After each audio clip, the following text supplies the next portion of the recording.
Hey everyone, welcome to the Velar channel. Today I'll show you how to make images the same size in Word.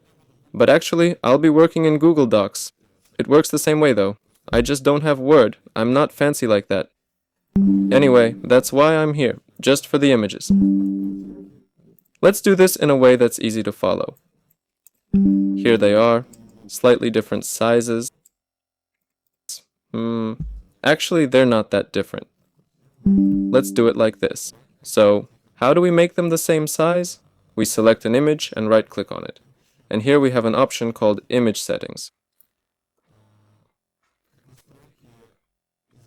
Go in there. We've got size and position. We'll grab the lock icon right here. My measurements are in inches, but yours will be in centimeters. No worries though. Set the size here. For example, 5 by 5 makes it a square, right? Or let's go with 3 by 3. Then do the same with each image you need to resize. Right-click Image Options, Size.